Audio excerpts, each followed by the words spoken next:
खुलुमबाय बड'लेण्ड रादाब नायगिरि बयनिसिमबो फुंबिलिनि गोजोन हामलायथि बावहरबाय।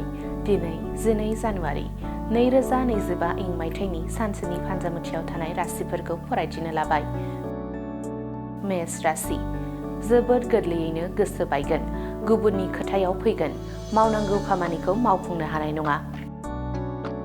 वृष राशि साख्रियाव बिबान जौगागोन, मावख'आव खामानिफोरा बांगोन, नखर आरो खामानिखौ समानथियै लाखिनायाव जेंना सोमजिगोन।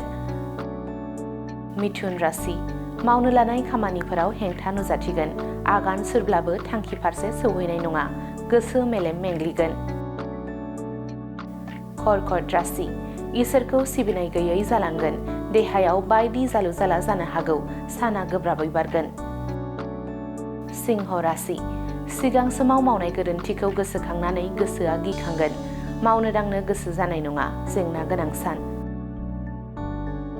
कन्या राशि फंबायनो सुखु होनो हागोन, नखरनि सुबुंफोरनो गोदान सि जोम बायनानै होनो हागोन, गेदेरफोरनि बोर होनाय मोनगोन। तुला राशि फालांगि खालामनाय समाव मोजां लोगोखौ सिनायथिनानै लानांगोन, नोंथांनि साखाथिनि सुबुङा नोंथांखौ फोथायखेबस' खालामनोबो हागौ, सांग्राङै सोलिनांगोन। वृश्चिक राशि गियानि गुनि सुबुंजों लोगो हमनो खाबु मोनगोन, बायदि मोजां बाथ्रा सोलोंनानै लानो हागोन, गुबुनखौ थुलुंगा होनो हानाय सान्थौआ गोसोआव जायगा लागोन।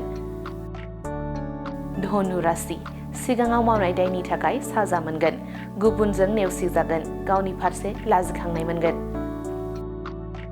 मकर राशि जुलि जानाय सुबुंफोरनि थाखाय जोबोरैनो मोजां सान, नखराव माइनाव साफिगोन, गथ'सा जोनोम जागोन। कुम्भ राशि साख्रिनि मोजां रादाब फैनो हागौ, नखरनि बयबो रंजाखांगोन, ओनसोलाव मुं गोसारगोन। मीन राशि लोगो सायख'नायाव सांग्रां जानांगोन, खाथि सोमोन्दोनि सुबुङानो थगायनो हागौ, नांगौनि बारा रावखौबो फोथायैया गाहाम।